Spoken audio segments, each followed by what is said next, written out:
Open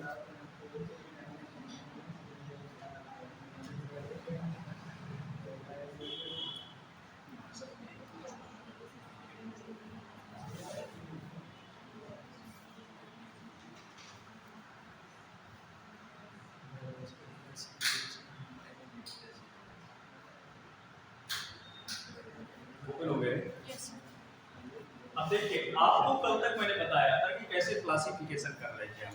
Aristotle का classification था, Linnaeus का क्लासिफिकेशन था, फिर विटेकर का क्लासिफिकेशन था। उसके बाद फिर मोनेरा आया था आपका। विटेकर में जो मोनेरा, प्रोटिस्टा, फंजाई, कांटी, आपके एनिमेलिया। तो मोनेरा के बाद हम मोनेरा में डिस्कस कर लिए थे बहुत सारा बैक्टीरिया के बारे में और सबके बारे में। बैक्टीरिया जैसे coccus, cocci, bacillus, bacilli, spiral, spirilli और वाइब्रियो, कॉमासेट, ये सब डिस्कस किए थे। फिर उसके बाद हमने ट्रू बैक्टीरिया वगैरह भी डिस्कस किए थे। ट्रू बैक्टीरिया डिस्कस किए थे, यू बैक्टीरिया आपके थे, साइनो बैक्टीरिया थे। साइनो बैक्टीरिया बीजीए भी, उसमें से ब्लूम अक्सर पूछा जाता है। एल्गल ब्लूम क्या है? एक तरह से प्लूटेंट है आपका, पॉल्यूटेंट है। अब फिर उसके बाद उसमें से और भी बैक्टीरिया का डिवीजन भी आता है, रिप्रोडक्शन आते हैं।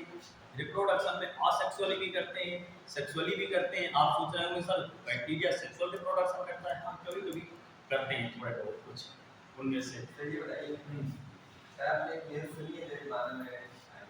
अगर एक आदमी को किसी सांप ने काट दिया और उस सांप ने मार के उसको खा लिया, उसको कुछ नहीं हुआ। देखिए, इसमें से मैं आपको सब्जेक्ट से हट के क्वेश्चन है आपका है कि इम्यून सिस्टम पे आपको बता दूं। आपने कहा किसी स्नेक को स्नेक ने बाइट किया ह्यूमन को, और फिर उस किसी पर्सन ने उसको काट के खा लिया। उसमें से क्या होता है, उस पर्सन की इम्यून सिस्टम कितना वेरी करता है। आप पहले स्नेक का सुन लीजिए। स्नेक के जो आपके पॉइजन होता है वो सिर्फ माउथ के पास होता है, जो आपके टीथ के बाजू से लगा होता है ग्लैंड होती है, बस यहाँ नहीं होती है, पीछे टीथ के बगल से। हाँ, दांत के पीछे एक ग्लैंड होती है, उसके अंदर से जुड़ा होता है। हाँ, जैसे मान लीजिए ये दांत है आपका, अब ये पेन, तो अंदर से इंक आ रही है ना, ऐसे जैसे ये दांत लगाएगा तो इंक जैसे आपकी आ जाएगी, बस ये रहता है उससे। तो उससे अंदर बाइट कर लेता है।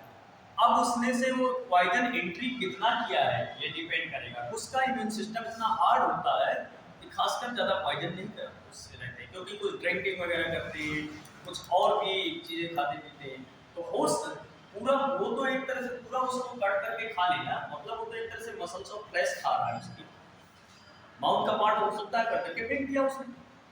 आप नॉर्थ ईस्ट स्टेट में जाएंगे, आपके खाए जाते हैं स्नैक्स वगैरह। हाँ, वो तो पता है। हाँ, लेकिन अगर उसने बाइट कर लिया, उसको बाइट कितना किया ये डिपेंड करेगा ना। सिर्फ बाइट करना ये नहीं कहलाता है कि उसको पॉइजन एंट्री हो गया। हो सकता है उसने टच भर किया हो।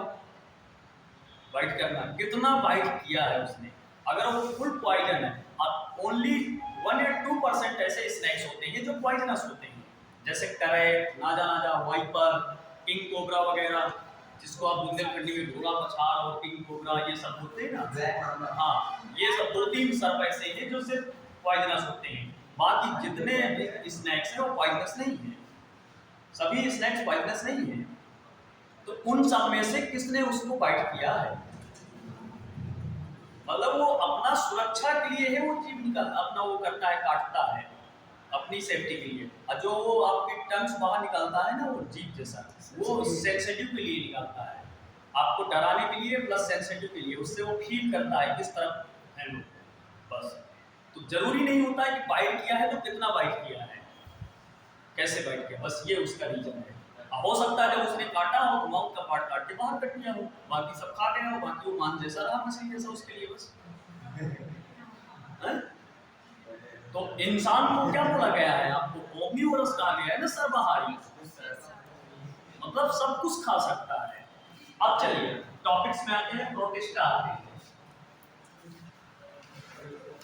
प्रोटिस्टा को देखिए, कुछ साइंटिस्ट पहले क्या बोलते थे, ये फोटोसिंथेटिक है, फोटोसिंथेटिक है, कुछ नहीं ने एनिमल कह दिया तो प्लांट भी बायोलॉजिस्ट बोलते हैं। वैसे ये सब एक्वेटिक है, एक्वेटिक है, कुछ एनिमल्स बोलते हैं, कुछ इनको फंगस में भी आपको इंक्लूड कर रहे हैं, क्योंकि इसके अंदर सभी हैं। इनमें किसी में सेल वॉल प्रेजेंट है, किसी में सेल वॉल एब्सेंट है। तो इसको हम जो साइंटिस्टों के अकॉर्डिंग जो क्लासिफाई करते हैं, फर्स्ट आपका क्राइसोफाइट्स है,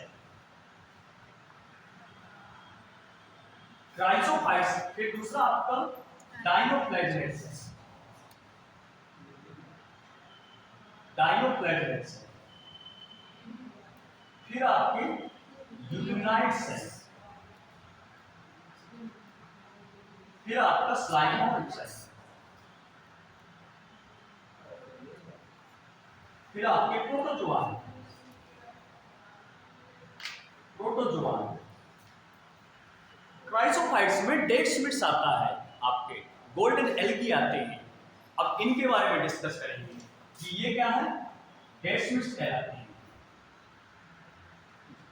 इनको गोल्डन एल्गी भी बोलते हैं, गोल्डन एल्गी भी बोलते हैं। इनमें से क्या रहते हैं, डायटम्स भी कह सकते हैं, दो रहते हैं हाँ, डेस्मिट्स और डायटम्स। तो डायटम्स भी इसमें से आता है। अब डायटम्स के जो कैरेक्टर्स होते हैं आपके, इनकी जो वाल होती है एक तरह से चमकीली वाल होती है थोड़ा सा, तो डायटमिशियस अर्थ भी बनाते हैं। इनके cell wall automatic fresh water में या किसी लेक वगैरह में नीचे प्लांक्टन जो सबसे नीचे होते हैं उससे नीचे आपके ओपन अलग हो जाते हैं। जैसे वेब पेन है मेरा, ये अपनी लेयर अलग कर देंगे, वो धीरे धीरे स्टोर होती रहेंगी, चमकीली होती रहती है, उसे डायटमिशियस अर्थ भी कहते हैं। और वो फिर सॉइल के साथ मिलकर यूज भी होता है, पॉलिशिंग में और सब में, सीरप में और सब में यूज होता है। तो ये सब रहता है। और जो आपके डेस्मिट्स और वो रहते हैं वो प्लांक्टन्स कहलाते हैं, जो नीचे आपके एक तरह से कह दिया जाए सरफेस एरिया में रहते हैं इसके।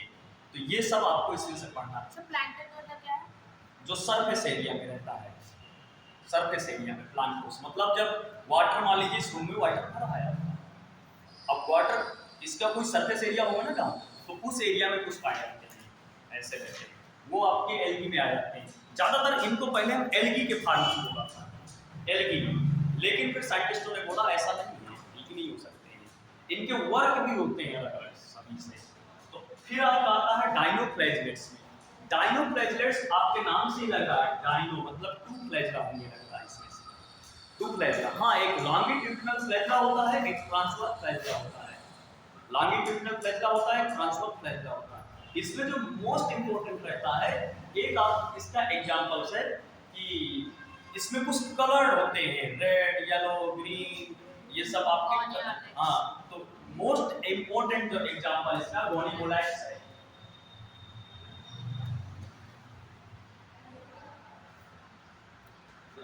ये रेड टाइट्स भी कहलाता है, ये पूछा जाता है कि रेड टाइट्स किसमें आता है, आपका जो पूछा जाता है नीट में, रेड टाइट्स ये क्यों, क्योंकि ये किसी भी मान लीजिए मैराइन एरिया में है या कहीं पर भी है, मैराइन एरिया में ये एक तरह से पॉइजनस होता है।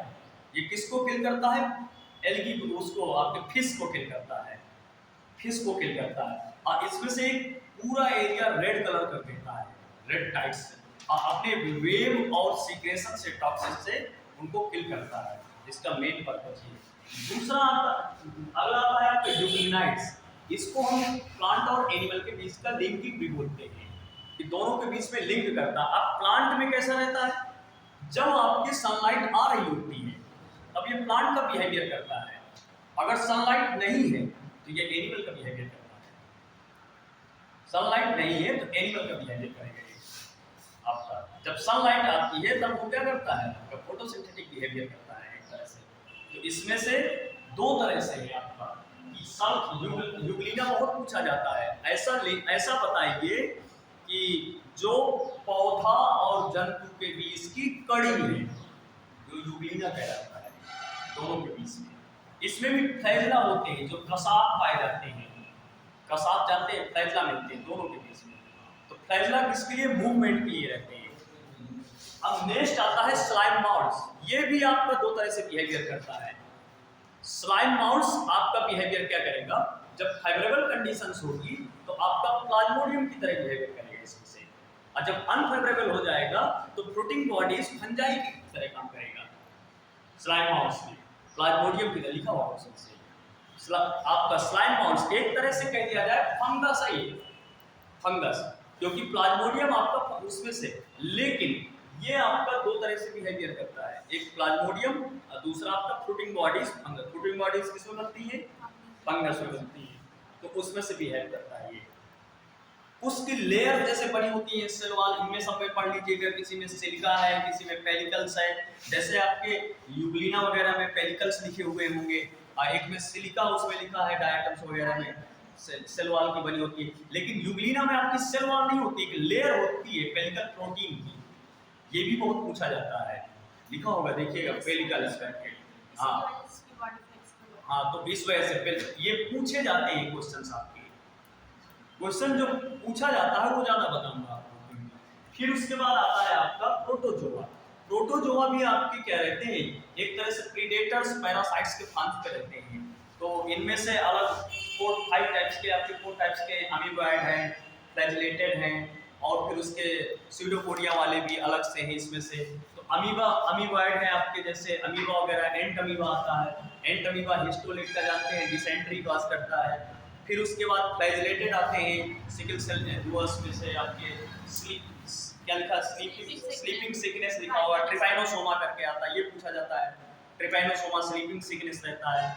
फिर उसके बाद उसके नीचे पैरामीशियम वाला रहेगा, जो आपके सीलिएटेड प्रोटोजोआ रहेंगे, पैरामीशियम रहेंगे, उसमें सीलिया मिलते हैं। इन सब के बारे में आपको पढ़ना है, नेम पढ़ने, एग्जाम्पल पढ़ने, उनमें काज क्या करता है, ये सब डिटेल्स रहेंगे, क्या क्या है काज। तो एक तरह का एक नोट जैसा बनाइए आप पूरा लिख के पूरे से हर एक का, और फिर ये पूरा डिटेल्स रहेंगे इसमें से। और कोई बचा इसमें से? पैरामीशियम हो गया, ये रहा। फिर ये स्पोरोजोएंस रहेगा, तो स्पोरोजोएंस में आपके ये को मलेरिया वगैरह के हैं आपके। जैसे आपसे पूछ लिया जाए कि मलेरिया किससे होता है,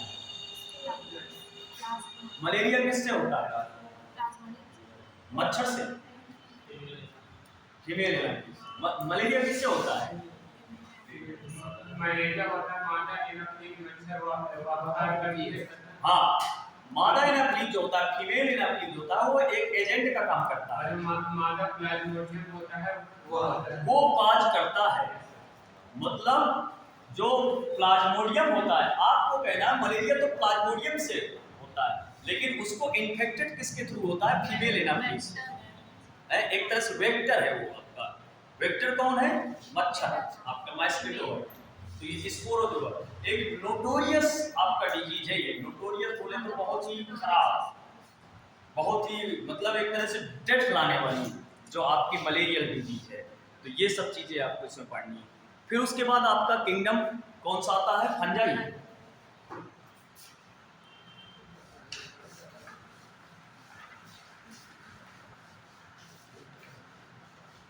अब देखिए फंजाई में जो कैरेक्टर्स है, ये हेटेरोट्रॉपिक्स होती है, सभी को मालूम होगा, परपोसी कहलाता है, परपोसी है हेटेरोट्रॉपिक्स। ये आपके आक्लोरोफिलस है, आक्लोरोफिलस है, मतलब क्लोरोफिल में एब्सेंट ही होता है, कभी प्रेजेंट ही नहीं होता है, क्लोरोफिल एब्सेंट ही होता है। फिर उसके बाद आता है आपका, ये आपके कब ज्यादा सरवाइव करती है? जब मॉइस्चर ज्यादा होता है, मॉइस्चर ज्यादा होता है। इनका मल्टीप्लिकेशन भी होता है स्पोर्स के थ्रू, आपने पढ़ा होगा, स्पोर्स के थ्रू ज्यादा मल्टीप्लिकेशन होता है। ये आपके जैसे ब्रेड में ज्यादा लगते हैं, ब्रेड माउस वगैरह, जैसे पक्सीनिया वगैरह के भी रहे हैं। पक्सीनिया ग्रेविलिस आपने नाम सुना होगा, जो व्हीट रस्ट काज करते हैं, गेहूं के पौधे में आपके काला कीट रोग कहलाता है, गेहूं के पौधे में काला कीट रोग कहलाता है, ब्लैक रस्ट कहलाता है। पक्सीनिया ग्रेविलिस थे, उसके भी बहुत सारे स्पोर्ट्स बनते हैं। और सबसे ज्यादा वर्क, एक क्वेश्चन आपके नीट पे तो नहीं लेकिन ग्रेजुएशन लेवल या कॉम्बिनेशन में पूछा जाता है कि पक्सीनिया ग्रेविलिस में किसने सबसे ज्यादा वर्क किया था? केसी मेहता ने किया था, केसी मेहता पक्सीनिया ग्रेविलिस पे। नीट पे तो नहीं आएगा आपका, अब फिर उसके बाद जैसे एंटीबायोटिक्स की कुछ आपकी फंगस थी, मतलब फंगस किसमें एंटीबायोटिक थी, जैसे पेनिसिलिन थी, पेनिसिलियम नोटेटम कहलाता है। तो उसके वो किसके पर्पस से यूज की जाती है? फर्स्ट एंटीबायोटिक थी कौन सी? पेनिसिलिन, जो अलेक्जेंडर फ्लेमिंग ने डिस्कवर किया था। अब कैसे डिस्कवर किया था इसका भी एक हिस्ट्री है। उसका साइंटिस्ट एक था जो वर्क कर रहा था बैक्टीरिया में। किसमें वर्क कर रहा था? बैक्टीरिया में। साइंटिस्ट पेनिसिलियम में नहीं वर्क कर रहा था, बैक्टीरिया में काम कर रहा था। बार बार वो पैटी प्लेट और जो ग्रो कर रहा था कल्चर करके, बैक्टीरिया ग्रो करने की कोशिश कर रहा था, लेकिन देख रहा था बैक्टीरिया ग्रो नहीं हो रहा है। उसने माइक्रोस्कोप में लगा के देखा कि ये क्या ग्रो कर रहा है जब बैक्टीरिया नहीं ग्रो कर रहा है। उसमें फंगस ग्रो कर रहा था, मतलब बैक्टीरिया को ओपन नहीं आने दे रहा था। तो इसका मतलब ऐसा पेनिसिलिन ऐसी एक कोई ऑर्गेनिज्म है जो बैक्टीरिया को काज नहीं करने दे रहा है, तो उसका वो एंटीबायोटिक आया। आप जानते हैं जब हमें कोई बीमारी होती है तो एंटीबायोटिक दी जाती है ताकि उसमें से इन्फेक्शन ना हो। तो वो वर्क किस पे कर रहा था? बैक्टीरिया में। अब ग्रो क्या हुआ? पेनिसिलिन। फिर उसने कुछ सेकेंड वॉर के टाइम में, जब सेकेंड वॉर समझ रहे होंगे ना, द्वितीय विश्व युद्ध के समय 1939 वर्ल्ड वॉर जब हुआ था, फर्स्ट आपका 1919 हुआ था 1919 में, 1945 में। हाँ, सेकेंड 1939 से 1945 तक चला था। तो उस समय उसने कुछ सोल्जर्स को और उनको दी गई थी ये दवा पेनिसिलिन। ये भी बहुत पूछा जाता है, पेनिसिलियम नोटेटम इसकी स्पीसीज थी। फिर उसके बाद आता है कि फंगस आपका कुछ एक तरह से नेटवर्क जैसा रहता है। किसका नेटवर्क? हाइफी का। तो हाइफी वगैरह है क्या?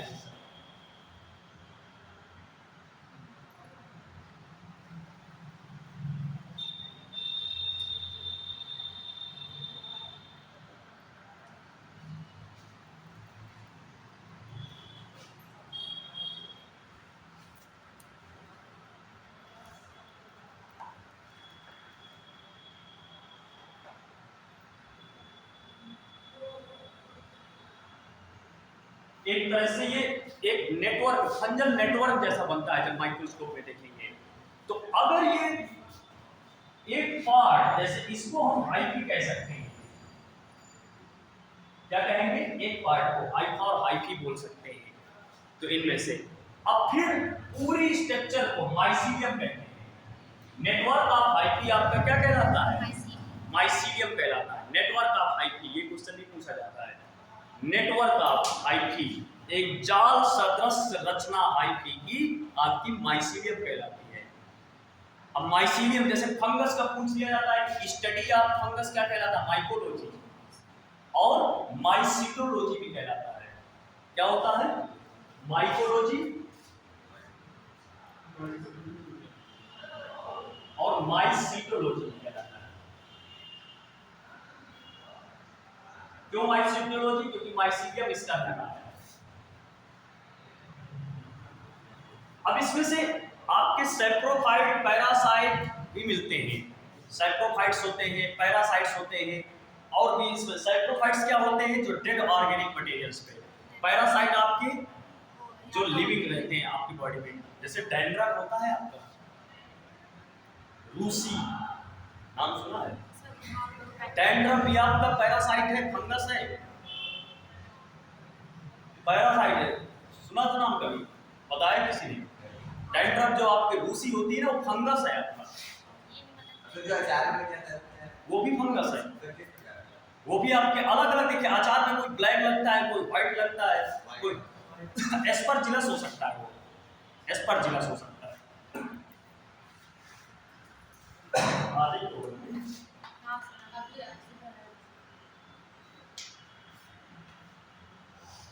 आपको फंगस ग्रो करना हो घर में, ब्रेड लाइए, अपने आप हो जाएगा। नहीं भी थोड़ा करना गीला करना। उसको गीला नहीं, थोड़ा सा शरबत बना लीजिए चीनी का सॉल्यूशन, अब थोड़ा सा उसमें ऐसा 2-3 टपका दीजिए, ऐसे थोड़ा सा डाल दीजिए ऊपर से। मॉइस्चर के लिए 2-4 दिन नहीं, मतलब ब्रेड लाइए, अंधेरे में रख दीजिए, उसमें थोड़ा सा वो दीजिए, हल्का सा पानी और शक्कर जैसा डाल दीजिए और रख दीजिए अंधेरे में 2 दिन के लिए, ऑटोमेटिक उसका दिख जाएगा। तो चींटियां आ रही हैं। नहीं आएगी चींटी, दूर हो जाएगी दूसरे दिन चींटी दूर हो जाएगी। फंगस आप, क्योंकि वो उससे इन्फेक्शन होता है, वो नहीं उसके पास जाएगी। आप करके देखिएगा। और फिर उसमें से आपको पूरी स्ट्रक्चर जैसी ऐसी संरचनाएं, जैसे मान लीजिए कुछ स्ट्रक्चर्स आपकी ऐसे दिख जाएंगी,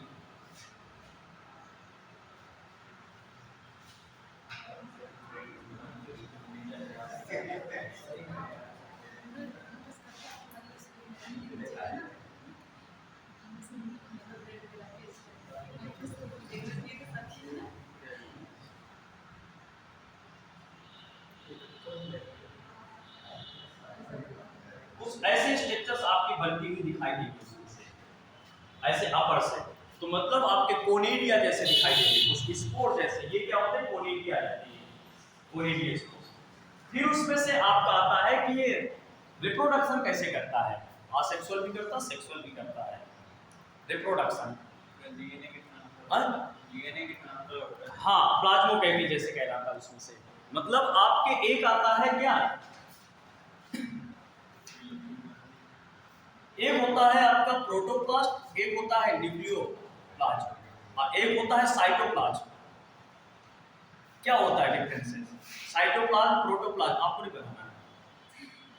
साइटोप्लाज्म, प्रोटोप्लाज्म और न्यूक्लियोप्लाज्म। हाँ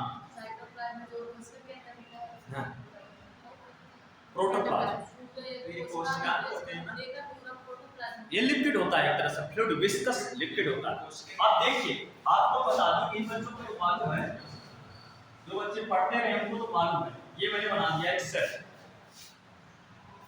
ये क्या है? न्यूक्लियस है आपका, न्यूक्लियस है, इसके अंदर जो होगा न्यूक्लियोप्लाज्म होगा,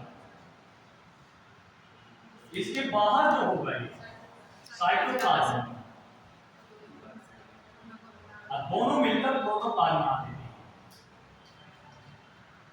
न्यूक्लियोप्लाज्म प्लस साइटोप्लाज्म।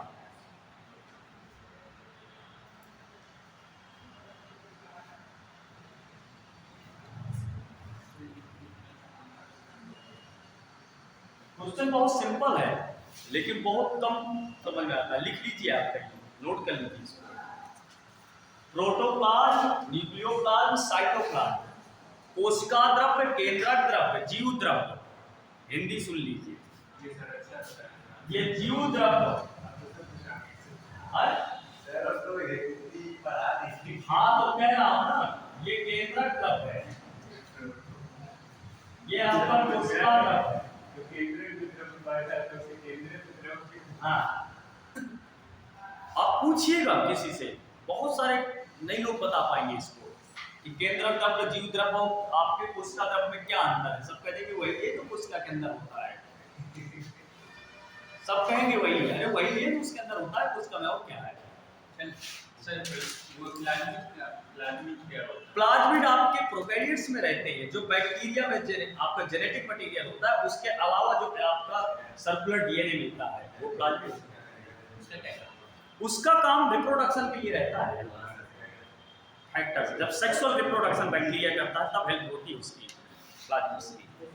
प्लाज्मिड जब सेक्सुअल रिप्रोडक्शन करता है बैक्टीरिया, तब हेल्प होती है उसकी। बैक्टीरिया रिप्रोडक्शन करता है F+F- फैक्टर से। सेक्सुअल रिप्रोडक्शन, आप सोच रहे होंगे प्रोकैरियोट है, सेक्सुअल कैसे?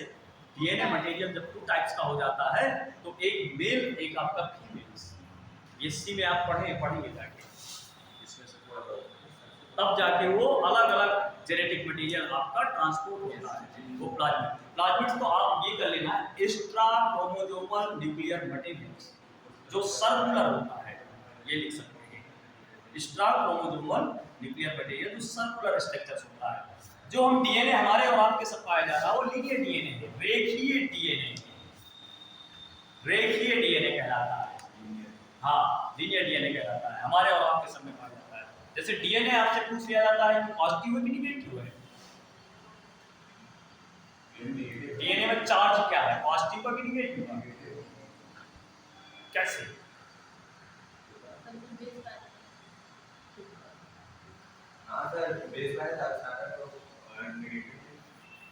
नहीं, आंसर तो आपका सही है, लेकिन ये उसका कैसे वाला आंसर गलत है आपका।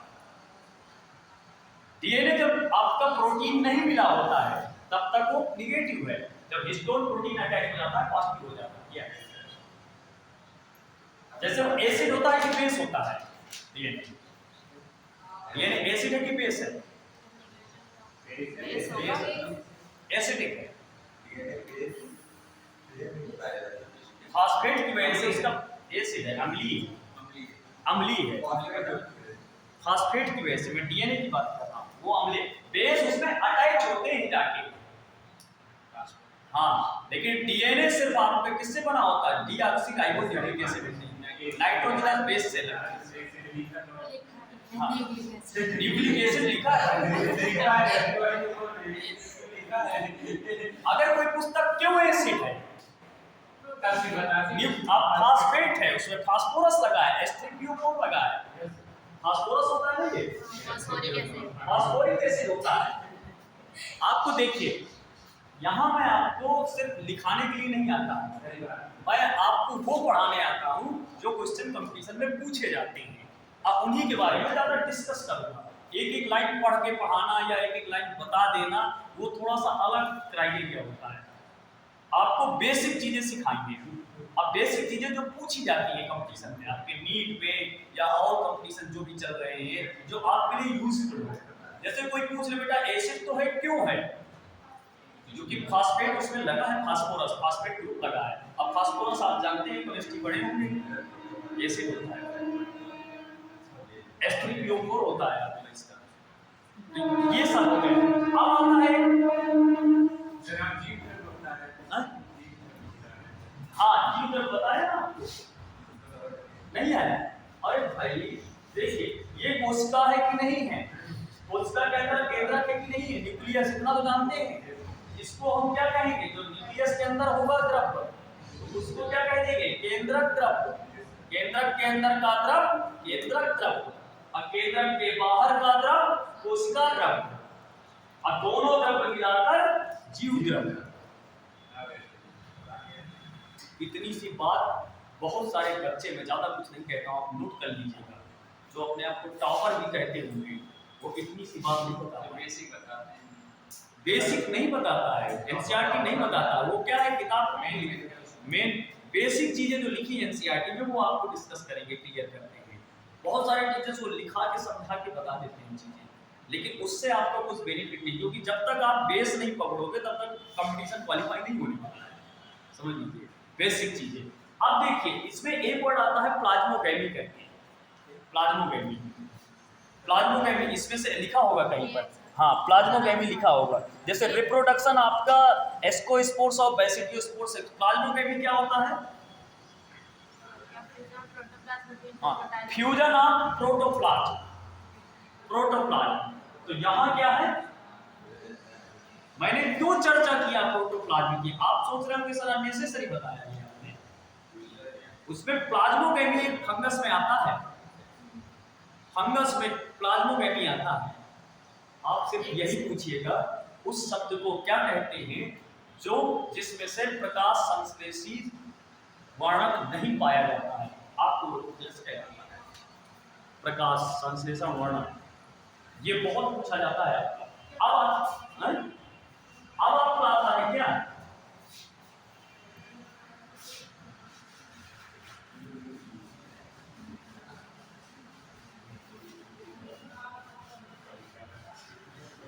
सर नीट यूजी और पीजी एक साथ पढ़ा है?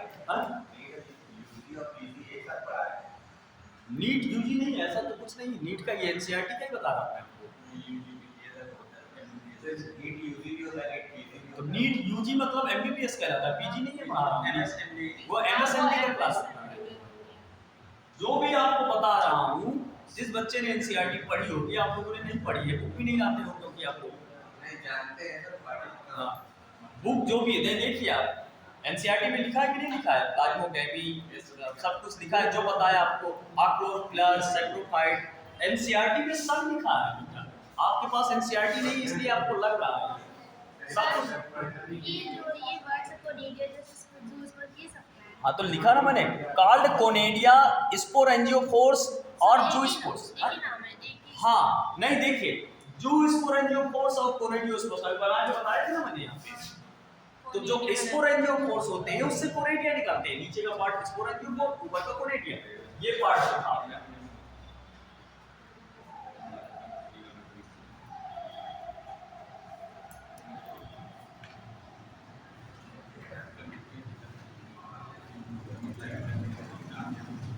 ये सब क्या है आपके?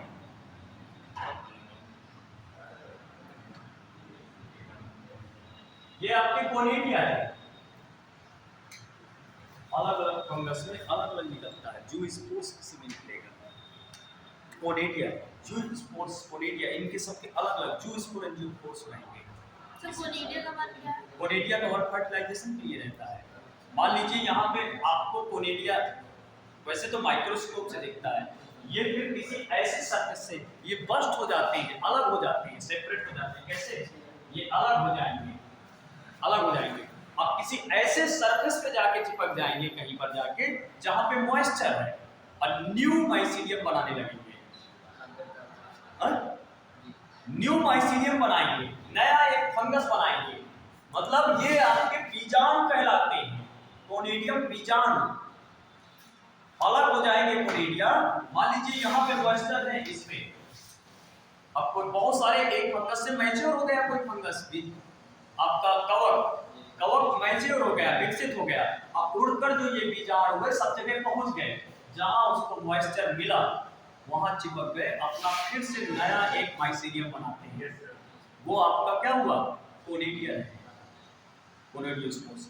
आपके एस्कोस्पोर्स भी कहलाते हैं। जो इंटरनल एस्कोस्पोर्स बोले तो इनको कोनिडियोस्पोर्स कह देंगे। अब एस्कोस्पोर्स क्या रहते हैं? जो आपके एस्कस जैसा बनाते हैं।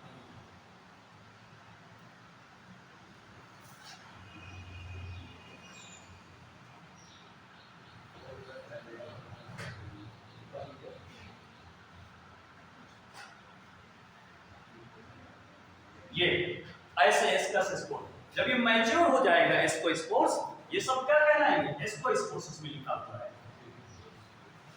ये मैच्योर हो जाएगा तो यहाँ से क्या हो जाएगा? सेपरेट हो जाएंगे।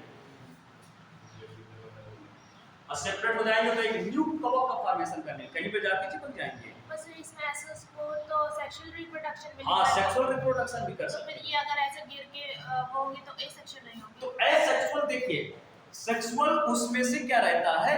जैसे इसका रहा, इसमें से अब दो टाइप्स के फिर मिल जाते हैं इसमें से एस्कोस्पोर्स। जैसे मान लीजिए ये आपका रहा, इसमें से और एक आपका मेल से हो गया और दूसरा फीमेल एक तरह से इसमें से रहता है, तो दोनों अटैच होते हैं। बहुत सारे फंगस से एक जगह से अटैच हो जाते हैं, दूसरे फंगस का भी आ गया एस्कोस्पोर्स, एक साथ अटैच हो गए, या इनमें फ्यूजन होता है। मेल और फीमेल्स के, मेल और फीमेल्स के फ्यूजन होते हैं, इनमें से अलग अलग अटैच होते हैं। इनका कहना है सर ये तो अलग कैसे हो सकते हैं? मेल और फीमेल्स के अलग अलग होते हैं। जैसे ये आपका फीमेल्स है तो इनके अलग अलग सपोर्ट से अलग अलग आपके रहते हैं। जैसे प्लाज्मोगैमी आपका था, प्रोटो, और इसमें से है क्या कुछ? सर 3 स्टेप में होता है ना सेक्सुअल। हाँ, फ्यूजन ऑफ प्लाज्मोगैमी। प्लाज्मोगैमी होता है क्या है? What is fusion? हाँ, बहुत अच्छा क्वेश्चन है। इन हिंदी संयुग्मन कहलाता है। संयुग्मन मैं बता दूंगा आपको सर, बिल्कुल आप हेजिटेशन न करिए, मैं बहुत अच्छे से पढ़ाता हूँ ह्यूमन रिप्रोडक्शन। ये तो जानते हैं कि संयुग्मन क्या, लेकिन मैं बता रहा हूँ आपको, मैं आपको कह रहा हूँ संयुग्मन कब कहलाता है, फ्यूजन कब कहलाता है। आपको बहुत शुद्ध तरीके से बता रहा हूँ, सिंपल से। जैसे एनिमल में ज्यादा अच्छा समझेंगे आप। एनिमल में सुन लीजिए आप, क्या रहता है? जैसे मान लीजिए मैं बना दूं ये स्पर्म का स्ट्रक्चर्स। यहाँ पे स्पर्म में क्या रहता है? न्यूक्लियस होता है। ये एक्सोसोम का स्ट्रक्चर होता है। फ्यूजन सुनिए कैसे रहता है। ये आपका माइटोकॉन्ड्रिया होता है, ये टेल पार्ट होता है, मेल के हो गए। इसी के बाजू में फीमेल का एक्स बना दूं। चलिए, ज्यादा नहीं बना रहा हूँ। कोरोना रेडिएटा जर्मा पेलिसिना, दोनों का जब फ्यूजन होता है, मान लीजिए ये फैलोपियन ट्यूब में जाके मिल गए एम्पुला पार्ट में। एम्पुला पार्ट के फैलोपियन ट्यूब में जब मिलते हैं तो आपका क्या रहता है? सिर्फ और सिर्फ इतना सा पार्ट न्यूक्लियस का किसके अंदर जाता है? इसके न्यूक्लियस के अंदर, एग के अंदर। तो क्या हुआ? दोनों के आपके क्या मिले? दोनों के प्रोटोप्लाज्म मिल गए अंदर जाके। तो जब प्लाज्मोगैमी वही है फ्यूजन ऑफ द प्रोटोप्लाज्म, कि दोनों के प्रोटोप्लाज्म मिल जाना, मेल और फीमेल्स के, आपका क्या कहलाया? फ्यूजन, प्लाज्मोगैमी हो गया। इसी तरह तो ये आपका संयुग्मन कहलाता है। दो केंद्रक मिल जाना।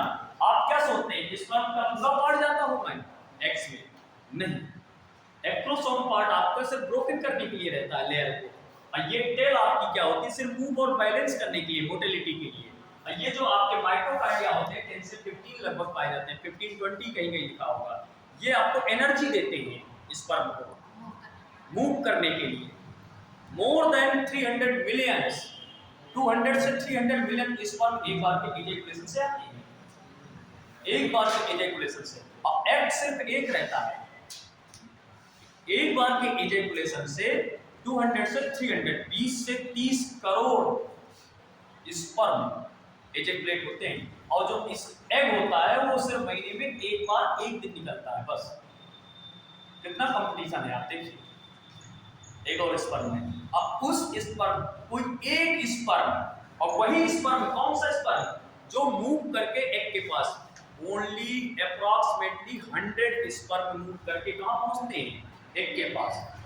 एग के पास 100, 30 करोड़ में से सिर्फ 100 के आसपास एग के आसपास पहुंच पाते हैं, बाकी सब रह जाते हैं। अब उन 100 में से जो ज्यादा फास्टर होगा, क्यों फास्टर होगा? जिसका एक्रोसोम ज्यादा फास्ट वर्क करेगा। एक्रोसोम में भी एंजाइम्स होता है, हाइड्रोलाइडेज एंजाइम्स होता है, वो लाइसिन भी कहते हैं कभी कभी उसे।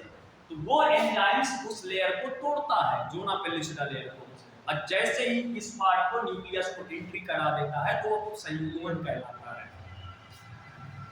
दो तरह के प्लाज्मा आपके मिल गए लिपिड, तो क्या कहलाया? संयुग्मन।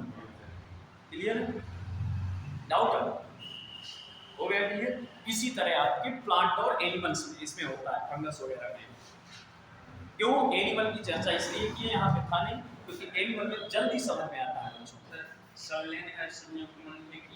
हाँ लगभग आप कह सकते हैं। हाँ निषेचन, आपका निषेचन तो देखिए थोड़ा सा लगभग आपके अगर ओवरव्यू में देखा जाए तो आपका सिंग, इन्होंने वर्ड बोला सिंगैमी फ्यूजन फर्टिलाइजेशन। अब उसका हिंदी को थोड़ा सा वो है, मतलब मुझे कि आप जो वर्ड बोल रहे हैं सलयन फ्यूजन हुआ, संयुग्मन सिंगैमी हुआ, और फिर आपका फर्टिलाइजेशन निषेचन कहलाया। हिंदी में लिख दूं मैं? तो आप बताइए तो जानना। सलयन और संयुग्मन निषेचन, ये आपका फ्यूजन सिंगैमी और फर्टिलाइजेशन। क्लियर भाई? फ्यूजन तो मिलना हो गया, मिल गए, अब उनमें से प्रोसेस हो रही है कि नहीं हो रही है क्रोमोसोमल जेनेटिक मटेरियल की, वो आपका संयुग्मन सिंगैमी हो गया, ये डिसाइड करता है। और निषेचन मतलब आगे प्रोडक्ट इंक्रीज हो रहा है कि नहीं हो रहा है, वन सेल से टू सेल डिवाइड हो रही है कि नहीं। हम कहते हैं आज क्वाइटस हुआ है और कल प्रेगनेंसी नहीं हो रही है, तो निषेचन हमारा नहीं हुआ। समझ रहे हैं? आज क्वाइटस हुआ है, क्वाइटस बोले तो आपको एक तरह से इंटरकोर्स कहलाता है, सेक्सुअल इंटरकोर्स, सेक्सुअल इंटरकोर्स। तो निषेचन आप उसको निषेचन नहीं कहेंगे। निषेचन मतलब ये हुआ कि आगे चल के सेल्स इंक्रीज हो रही कि नहीं हो रही है, यहां का मिलना फ्यूजन हो गया, अंदर एंट्री कर जाना आपका संयुग्मन हो गया, और एंट्री करके फिर आपका ये सेल दो पार्ट में डिवाइड हो जाना आपका निषेचन हो गया। नहीं हुआ है क्यों भाई? अलग अलग है तीनों।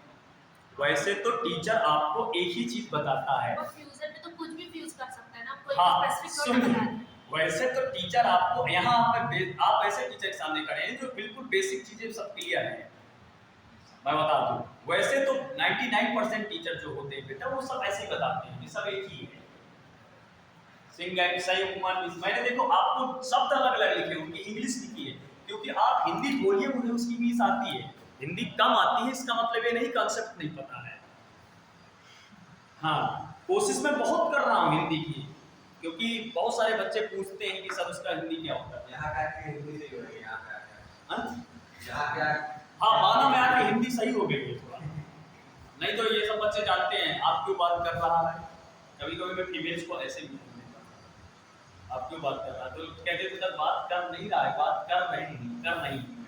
आप थोड़ा सा सर बाहर पढ़े हैं क्या? हाँ बाहर पढ़ाता है साथ जो भी ये ऑनलाइन क्लासेज है फिर बाद में देखिए। तो ये देखिए आपको फ्यूजन सिंगैनी फर्टिलाइजेशन क्लियर हो गया, कोई इसमें कंफ्यूजन तो है नहीं। ये मिल जाना फ्यूजन हो गया, इसके अंदर एंट्री कर जाना सिंगैनी हो गया आपकी।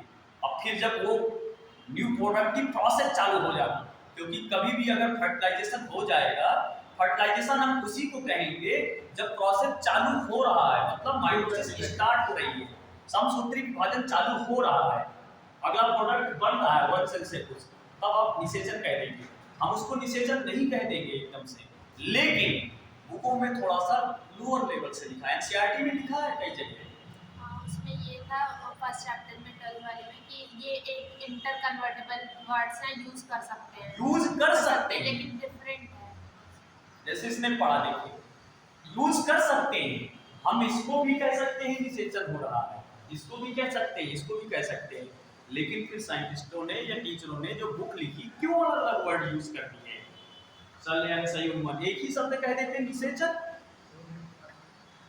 ये सबके बस में बात नहीं है इसमें करनी, समझ रहे हैं आप, किसी में फंसा सकते हैं। अच्छे ये बताओ भाई, इसमें बहुत सारे बच्चे कहते हैं मुझे आता है, आता नहीं, बता के दिखाओ कैसे आता है, वो गोल गोल घुमाएगा चीजों को। अब तो क्लियर है। फिर उसके बाद आता है डाइकैरियन और डाइकैरियन, इसमें आता है देखिए जो ग्रीक आपके इसमें से आपका ग्रीक लैंग्वेज उसमें से, हाँ ग्रीक लैंग्वेज में कैरियन मींस न्यूक्लियस होता है, न्यूक्लियस होता है, क्या होता है, न्यूक्लियस होता है। अभी तो कहते हैं study of nucleus karyology, study of karyons, तो उसमें कैरियन लिखा है, एक जगह लिखा है फिर आपका डाइकैरियन लिखा है, डाई मतलब n+n 2n हो जाएगा, तो क्या हो जाएगा, डाइकैरियन हो जाएगा कि नहीं, क्यों भाई डाइकैरियन मतलब उनके पास सेल वगैरह नहीं है कुछ, और सिर्फ न्यूक्लियस दो मिलकर क्या बन जा रहे हैं, डाइकैरियन बन जा रहे हैं आपके, और कुछ नहीं फ्यूज हो रहा है, सिर्फ न्यूक्लियस का पार्ट हो रहा है, क्योंकि फंगस में इतनी वेल डेवलप नहीं होती है। हम ह्यूमन हैं, किसी ने पूछा था सर कि प्लांट और ह्यूमन में कौन ज्यादा एडवांस है, ह्यूमन ज्यादा एडवांस है, जो चीजें हम में ज्यादा एडवांस है प्लांट, वो तो फंगस है, वो तो लोअर ग्रुप है। हायर ग्रुप कहां से चालू होता है, जो फ्लावरिंग, फ्रूटिंग, स्टेम, रूट सब कुछ हो जिसमें से जाइलम फ्लोएम, उसमें तो आपको लोअर ग्रुप है। एक वर्ड आता है माइकोराइजा, एक भूल नीचे एक लाइन रह गई थी उसमें से, माइकोराइजा एक लाइन आपके लेफ्ट पेज में लिखा हुआ है, जैसे ही फंजाई लिखा है, फंजाई के नीचे लास्ट पॉइंट लिखा है पैराग्राफ में, एनसीईआरटी में देखिएगा लास्ट पॉइंट लिखा है माइकोराइजा, मैं बाद में याद आया अभी मैं बता देता हूं। माइकोराइजा, माइकोराइजा क्या होता है, association of the fungal with higher plant growth, symbiotic association कहलाता है। अब हिंदी में सुन लीजिए, कवक का उच्च पौधों की जड़ों के साथ संबंध, कवक का उच्च पौधों की जड़ों के साथ संबंध क्या कहलाता है, माइकोराइजा। ये बहुत पूछा जाता है, लोग देखिए एक एक लाइन का एक एक वर्ड का सिर्फ मेन पर्पस पढ़िए, जैसे कुछ टीचर ट्रांसपीरेशन को बहुत भारी सा बताते हैं, हम कहते हैं loss of water is called transpiration, बस वाटर का लॉस होना प्लांट से ट्रांसपीरेशन होता है। बहुत चीजें ना डिटेल से जाइए, आपको कॉन्सेप्ट उसमें से क्लियर करिए, इसलिए हम बोलते हैं डेली कि आप एनसीईआरटी पढ़ना चालू कर दीजिए अभी से। एनसीईआरटी जिसका जितना अच्छा कराया है उसको उतना एक्सपर्ट हो जाएगा, बस बायोलॉजी में आप कम से कम एनसीईआरटी पढ़ेंगे तो आपको ये तो फील होगा मेरे बायोलॉजी में 80 आए थे 90 में नीट में, चलो फिजिक्स केमिस्ट्री जो भी अच्छा रहा अच्छी बात है, लेकिन ये तो आप अंदर से हो जाए कि बायोलॉजी मेरा तैयार हो रहा है।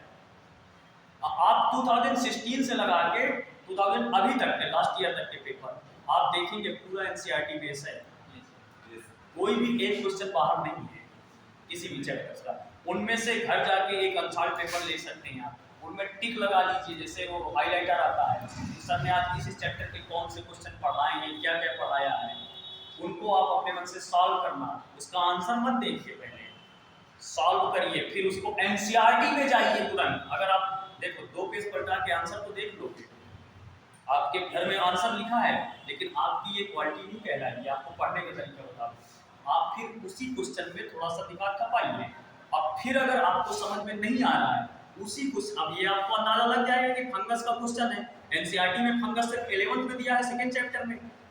आपको पूरा फंगस पढ़ना है फिर जाके, एनसीईआरटी का पूरा फंगस का अब पढ़ के उसको फिर रीड करना है क्या पूछा है, और फिर वो क्वेश्चन को एक पैराग्राफ से होगा, पूरा फंगस से होगा नहीं, उसमें रीड करना है कहाँ से उठाया है उस क्वेश्चन को, और देखना अगर आपसे बन जाए वो क्वेश्चन तो ठीक है, और नहीं फिर आप अगले दिन लेके आइए, सर ये क्वेश्चन बोला मार, ये क्वेश्चन कुछ समझ में कहाँ आया मेरे, ये किस पैराग्राफ से कहाँ से लिया गया है, क्यों लिया गया है, इसका आंसर क्या होगा। आप तुरंत रटने वाला अगर कोशिश करेंगे, उसका आंसर देखा, रट किया, क्लिक किया, बाहर रख के, उससे आपका नॉलेज नहीं इंक्रीज होगा। और नीट में हर साल क्वेश्चन चेंज होके आता है, आपको बता दें आएगा एनसीईआरटी से, लेकिन वो डायरेक्टली क्वेश्चन नहीं पूछेगा आपसे। अगला फिर उसमें से क्या है, उसमें आपका प्लाज्मोडेमी और कैरियन और डाइकैरियन से, हाँ फिर उसके टाइप्स हैं, फाइकोमाइसीट्स है आपका, फाइकोमाइसीट्स आपकी एल्गी कहलाती है, एल्गा फंजाई कहलाती है, उसमें नहीं लिखा है लेकिन बता दूं आपको। फाइकोमाइसीट्स है, बैसिडियोमाइसीट्स होगा उसमें से, और एक थर्ड आपका जाइगोमाइकोटिना होगा, जाइगोमाइसीट्स होगा, नहीं सर, डिट्यूरोमाइसीट्स। हाँ डिट्यूरियोमाइसीट्स होगा, अच्छा डिट्यूरियो लिखा है, फाइको बैसिडियो डिट्यूरियो 3 है, और एस्कोमाइसीट्स।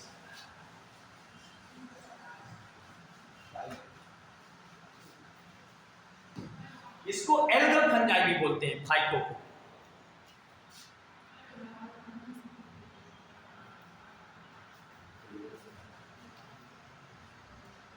क्यों भाई एल्गल बोलते हैं? Study of algae is called, study of algae, शैवाल के अध्ययन को क्या कहते हैं? फाइकोलॉजी। शैवाल के अध्ययन को क्या कहते हैं? फाइकोलॉजी। इसमें देखो लाइन मैंने खिंचाई है ना आपको,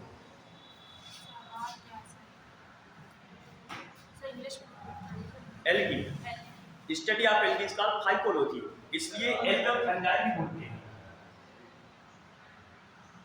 एल्गल और फंजाई, माइसीट्स लिखा है मतलब माइसीलियम प्रेजेंट है,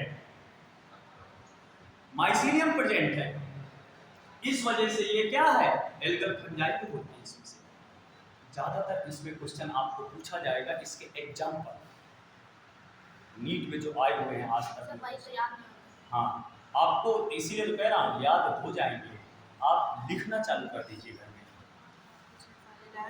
लिख लिख के याद करना चालू करिए, एक एक चैप्टर आपको लर्न हो जाएगा।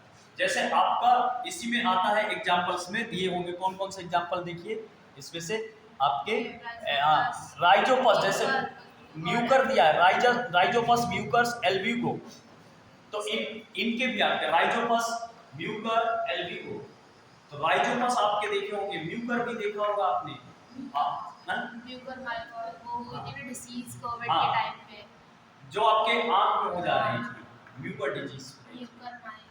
और फिर उसके ज्यादातर इनके एग्जाम्पल्स आते हैं, एक आपका इम्परफेक्ट फंजाई कहलाता है। इम्परफेक्ट फंजाई क्यों कहते हैं? क्योंकि उसमें वो नहीं होता, हाँ एक सेक्शन ये है ड्यूटेरोमाइकोटिना, क्या लिखा है? ड्यूटेरोमाइकोसिट्स लिखा है, ड्यूटेरोमाइकोसिट्स। हाँ, इम्परफेक्ट फंजाई क्यों कहते हैं? क्योंकि सर इसमें ओनली ए सेक्शुअल रिप्रोडक्शन हाँ। होता है। इम्परफेक्ट फंजाई इसलिए कहते हैं मतलब वो परफेक्ट नहीं है। परफेक्ट कैसे होता है व्यक्ति? जब रिप्रोडक्शन सेक्सुअल की, उसमें सेक्सुअल रिप्रोडक्शन नहीं होता है। बहुत बार नीट में आपने पूछा गया है कि इम्परफेक्ट फंजाई कौन सी है,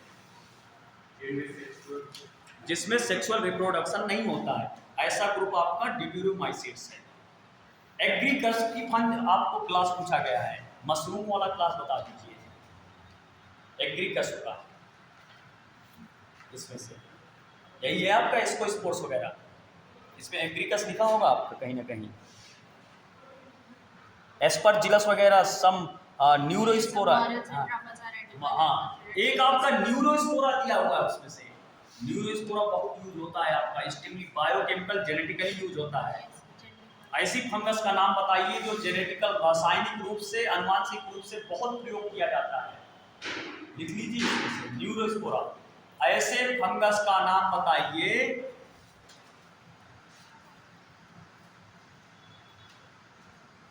ऐसे फंगस का नाम बताइए जो रासायनिक और आनुवांशिक रूप से बहुतायत प्रयोग किया जाता है।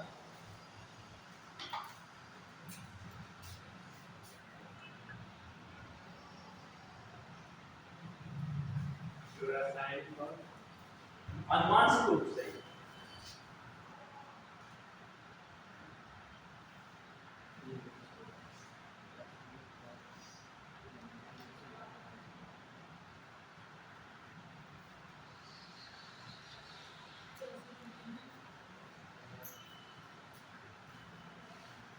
न्यूरोस्पोरा। एक बार आया था आपके कॉलेज में, आपके कॉलेज में पूछा गया था ये क्वेश्चन किसी पेपर में, मुझे याद नहीं है। स्मार्ट और रास्ट ये डिसीज पूछे हाँ? गए न्यूरोस्पोरा न्यूरोस्पोरा पूछा गया था, पूछा था ना किसी उसमें से यूनिट या या टर्म 1 में रहा। हाँ, पता नहीं है लेकिन न्यूरोस्पोरा आया था। अक्सर पूछा जाता है जो क्वेश्चन, इनके एग्जाम्पल सबके पढ़ लेने हैं सर आपको। स्मार्ट क्या है? स्मट लूज स्मट कहलाता है, जैसे अस्टिकल स्मट्स कहलाता है। स्मट्स एक प्रकार का ऐसा डिजीज है जिससे आपके फ्रूट्स या फ्लावर या लीफ गिर जाते हैं, इन्फेक्टेड होते हैं फंगस से। जैसे मान लीजिए आपका ग्राम ग्रो कर रहा है चना, अब जब वो वेजिटेटिव से रिप्रोडक्टिव स्टेज में आ गया, वर्धी से जनन अवस्था में आ गया, पहले आपकी उसकी नीचे आपकी जुवेनाइल फेज होती है, बाल्यावस्था होती है जिसे कहते हैं प्लांट की, फिर वो वर्धी अवस्था कहलाती है, वेजिटेटिव अवस्था होती है, फिर उसके बाद जनन अवस्था होती है रिप्रोडक्टिव। तो जब वो रिप्रोडक्टिव स्टेज मतलब अब फ्रूटिंग और फ्लावरिंग होगी, रिप्रोडक्टिव स्टेज कौन सी होती है जिसमें फ्लावरिंग होगी, वो आपके फ्लावर या फ्रूट्स या लीफ आपके गिरने लगे इन्फेक्शन के थ्रू, वो आपके स्मट्स होते हैं। लूज स्मट उसका नाम है एक तरह से। स्मट्स पूछ रही है, लूज स्मट्स उसमें लिखा है आपका बैसिडियोमाइसिट्स में, ये लिखा है अस्ट्रेगोकंड, बहुत तो हिंदी लिखा हुआ है एनसीईआरटी में। अस्टिलेगो तो नाम है लेकिन अस्टिलेगोकंड मतलब उसमें से बहुत सुन आपको एनसीईआरटी बहुत पढ़िए। फिर उसके बाद आता है इसमें से कि अगला वाला और एग्जांपल कौन कौन से हैं, ये ड्यूटेरोमाइसिट्स हैं। ड्यूटेरोमाइसिट्स में जैसे आपको लिखा है देखो ट्राइकोडर्मा वगैरह, कोलियोट्रैकम, अल्टरनेरिया। कोलियोट्राइकम जानते हैं क्या होता है? शुगर केन में इन्फेक्शन करता है। कोलियोट्रैकम फैलकेटम, शुगर केन, गन्ना देखा है? गन्ना जब खाते हैं ना वैसे गन्ने का जूस नहीं, उसमें रेड कलर का कहीं कहीं लगता है, वो फंगस का इन्फेक्शन है। फंगस का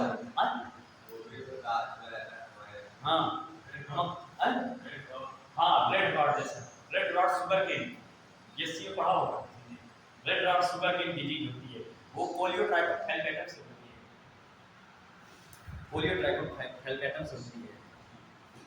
ये इसमें से हालांकि जितना एनसीईआरटी में लिखा है उतना ही पढ़िएगा, बाकी आपको अदर और पढ़ना हो तो पढ़ सकते हैं। ये सब चीज़ें हैं तो इनका एक एक पर्सनल नोट्स भी बनाइए, और फिर जो जो चीज़ें रहती हैं उनको पढ़ने की कोशिश करिए। मैंने बताया कि इस फंगस से ज़्यादातर क्वेश्चन आपका एग्जाम्पल से आता है। एग्जाम्पल से आप फाइकोमाइसिट्स लिखिए, उसके एग्जाम्पल लिखिए, जैसे म्यूकर राइजोपस आपके दिए हुए हैं, और फिर उसके बैसिडियो के लिखिए, न्यूरोस्पोरस वगैरह ये सब किए। फिर आप इसमें से बैसिडियोमाइसिट्स लिखे हुए हैं, बैसिडियोमाइसिट्स के देखिए, अल्टरनेरिया वगैरह ये सब दिया हुआ है इसमें। फिर आपके ड्यूटेरोमाइसिट्स लिखे हुए हैं, उनके एग्जाम्पल सब देखिए। ये सबके एक नोट्स जैसा पूरा क्लियर कर लीजिए। अगर आप चाहते हैं कि मैं लिखा दूँ तो मैं भी लिखा दूँ, ऐसा कुछ नहीं, लेकिन मुझसे आप ज़्यादा से ज़्यादा सुनिए और क्वेश्चन पूछिए टाइप करके, जैसे जो डाउट्स है और जो मैं आपको समझा रहा हूँ वो देखिए, क्योंकि लिखने का जो काम है मुझे लगता है कि आप खुद लिखे नोट्स बनाए तो ज़्यादा अच्छा है। अगर लगता है आपको कि हम नहीं बना पाएंगे तो आप बताइए, बनवा भी दूंगा। जैसा आप कहेंगे, क्योंकि यही चीज बताऊंगा मैं आपको, एनसीईआरटी ही लिखाऊंगा, जो भी रहेगा एनसीईआरटी ही लिखाऊंगा। उससे अच्छा आप अपनी भाषा में लिख लेंगे अच्छे से, बहुत रहेगा। ये चाहिए तो पीडीएफ वगैरह कुछ दे देंगे हम, उससे आप पढ़ सकते हैं। फिर इसमें से अगले में और कुछ है उसमें से, फिर किंगडम प्लांटी में आ जाते हैं। क्यों है किंगडम प्लांटी? आप सभी जानते हैं कि अल्टरेशन ऑफ जनरेशन रहता है, मतलब अल्टरेशन ऑफ जनरेशन का मतलब जानते हैं क्या होता है? मेन जनरेशन अल्टरनेट जाती है, हाइप्लॉइड से डिप्लॉइड और डिप्लॉइड से हाइप्लॉइड, अगुणित से द्विगुणित और द्विगुणित से अगुणित। तो जैसे आपका कह दिया गया है, मैंने बताया था, आप ध्यान दीजिएगा, पोलन ग्रेन्स आपके क्या हैं? अगुणित। अब फिर आपके एक्स क्या है? अगुणित। और आपका युग्मन जाइगोट बनता है, किंगडम प्लांटी ही नहीं, तो वो क्या हुआ? द्विगुणित हो गया, द्विगुणित हो गया। अब किंगडम प्लांटी में आप सब जानते हैं कि क्या रहता है? Root, stem, leaf, main character जो फ्लावरिंग और फ्रूटिंग आता हो, जिनमें से रिप्रोडक्टिव ऑर्गन्स आते हो, तो ज्यादातर इसमें से आपके किंगडम प्लांटी में एम्ब्रियोलॉजी ज्यादा पूछी जाती है। जैसे study of flower is called anthology. क्या होता है? Flower anthology. आपसे हॉर्टिकल्चर कम पूछा जाएगा, फ्लोरिकल्चर कम पूछा जाएगा। आपके ऑप्शन में लिखा होगा स्टडी ऑफ फ्लावर। एंथोलॉजी कैसे बना? एंथर, परागकोश, परागकोश एंथर होता है ना, इसलिए इसे एंथोलॉजी, क्योंकि वहां पे डोमिनेंट। अब देखिए प्लांट में भी डोमिनेंट है वो, प्लांट में बहुत सारे पोलन ग्रेन्स बनते हैं और एक तो बहुत कम ही होते हैं, एक बहुत कम होते हैं, मोनोकार्पलरी, बाइकार्पलरी, टेट्राकार्पलरी, एक अंडपी, बहुअंडपी, द्विअंडपी। नाम सुना होगा? नहीं सुना नाम? एससी के यहाँ तो सुना होगा, एक अंडपी, द्विअंडपी, तो एक अंडक पाया जाता हो। अच्छा ये बताइए, फ्लावर के पार्ट कितने होते हैं? आप ना बोलिए। हाँ हाँ, शाबाश। बाह्यदल पुंज, दलपुंज, पुमंग, जायान। सभी जानते हैं फर्स्ट वल जो होता है, प्रथम चक्र होता है, वो कैलिक्स कहलाता है, उसकी इकाई सेपल होती है, बाह्यदल कहलाती है। ये किंगडम प्लांटी को डिस्क्राइब करती है। फिर उसके बाद दूसरा क्या रहता है आपका? दलपुंज होता है, तो उसको आपको क्या पेटल्स बोलते हैं। जैसे थर्ड आपका एंड्रोसियम आता है, एंड्रोसियम जिसे बोलते हैं, तो उसमें से भी आपके एंड्रोसियम्स में, एंड्रोसियम में भी आपके क्या होते हैं? 3 पार्ट होते हैं। इसकी इकाई जानते हैं क्या होता है? पुंकेसर, स्टेमन।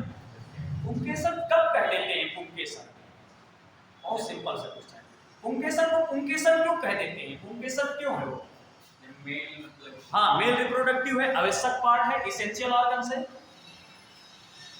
पुंकेसर कब कहलाएगा? आपको नहीं पता? एक्चुअली क्या है, ये हमारे स्टूडेंट्स हैं जो हमसे पढ़ते हैं, इसलिए इनको जानकारियां हैं छोटी छोटी, और जो 2-3 महीने बहुत साल से पढ़ रहा होगा उसको तो बहुत जानकारी हो जाती है। देखिए अब किंगडम प्लांटी में हेड क्या लिखा होगा, तो ये होगा क्या? ऐसे गूगल से पढ़ाई क्या टाइम हो गया, थोड़ा सा 10 मिनट कर लीजिए। किंगडम प्लांटी बंद कर